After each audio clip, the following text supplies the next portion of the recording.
সকালের খাবার শেষ করার পরে আমাদের দুপুরের রান্নার প্রস্তুতি চলছে। বাজার থেকে আম্মু টাটকা শাক নিয়ে আসলো, খুব টাটকা টাটকা রাঁধুনি পাতা, আরো আছে মাছ।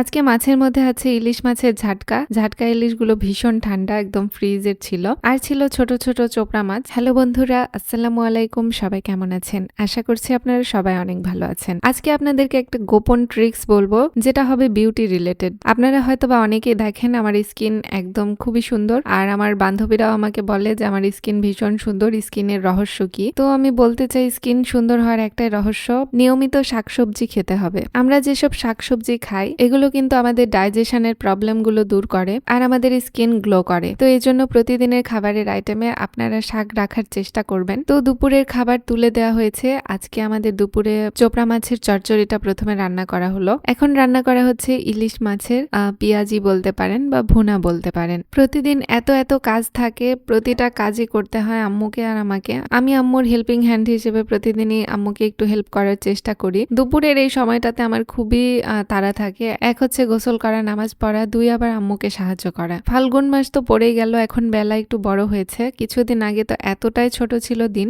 যে শুধু সকাল আর রাত হতো, দুপুর হতোই না। পেঁয়াজগুলো খুব সুন্দর করে ভাজার পরে এরপরে একবারে আলু ঢেলে দিয়ে মশলাটা আম্মু কষানোর জন্য পানি দিল। আদা বাটা, জিরা বাটা, রসুন বাটা সবই দেওয়া হয়েছে। তো এখন মশলাটাকে ভালো করে কষাতে হবে কিছুক্ষণ, এরপরে মাছ দিব। মশলা কষানোর মধ্যে আলু দেওয়া হয়েছে, কারণ আলুগুলো সিদ্ধ হয়ে গেলে মাছটা হালকা আঁচেই হয়ে যাবে, ইলিশ মাছ যেহেতু। ইলিশ মাছের এই পেঁয়াজিটা আম্মু খুব সুন্দর করে করে। আর এখানে একটু কাঁচা মরিচও চিড়ে দেওয়া হয়েছিল। কাঁচা মরিচ দিলে ফ্লেভারটা অনেক ভালো আসে, স্ট্রং একটা ফ্লেভার হয়। মশলা কষানোর শেষে মাছগুলোকে ঢেলে দেওয়া হলো। এখন মাছ খুব সুন্দর করে নাড়াচাড়া করতে হবে। ইলিশ মাছ খুব হালকা আছে নাকি রান্না করতে হয়, তাহলে মাছটা নরম থাকে আর সুস্বাদু হয়, এটা আমার আম্মু বলে। তো এই যে আমরা খেতে বসেছি। আজকে আব্বু আমাদের মধ্যে নেই, আমি, আম্মু আর আমার ছোট ভাই খাচ্ছি। ভীষণ ক্ষুধা পেয়েছে। আমাদের সকালের খাবার খেতে খেতে আমার মাঝে মাঝে 10, 10:30 কিংবা 11টা বাজে। আবার কখনো কখনো 9টা, 8:30টার দিকেও আমি খাই, মানে যখন ঘুম ভাঙে আর কি। এজন্য দুপুরের খাবারটা একটু লেট করে খেলেও কোনো সমস্যা হয় না। আম্মু যেহেতু একা মানুষ, 3 পদের তরকারি আমাদের রান্না করতে হয় প্রায় প্রতিদিনই। তো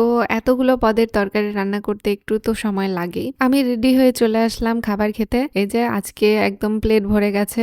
প্রথমে আমি শাক দিয়ে ট্রাই করলাম, কারণ শাক খেতে আমার ভীষণ ভালো লাগে, যেহেতু লাল শাক। লাল শাকটা সত্যি অনেক মজার হয়, আর লাল শাকটা এভাবে ভেজে খেতে আমার ভালো লাগে। অনেকে নাকি চচ্চড়িও খায়, খাওয়া হয়নি, ট্রাই করতে হবে চচ্চড়িটাও। আর মাছের ভুনাটাও ভীষণ সুস্বাদু হয়েছিল, যেহেতু আমার আম্মু রান্না করেছে। আম্মুর হাতের প্রতিটা তরকারি ভীষণ সুস্বাদু হয়। আমার ডেইলি ব্লগগুলো কিন্তু অনেকে দেখে, অনেকে আমাকে গালি দেয়, আবার বেশিরভাগ মানুষই আমাকে ভালোবাসে। গালি দেয়া মানুষজনগুলো হলো আমার কিছু আত্মীয় স্বজন, আর ভালোবাসার মানুষজন হলো আমার ফেসবুক, ইউটিউবের ফলোয়ার্সরা। তো আজকের ভিডিওটা এখানেই শেষ করছি। সবাই ভালো থাকবেন। আল্লাহ হাফেজ।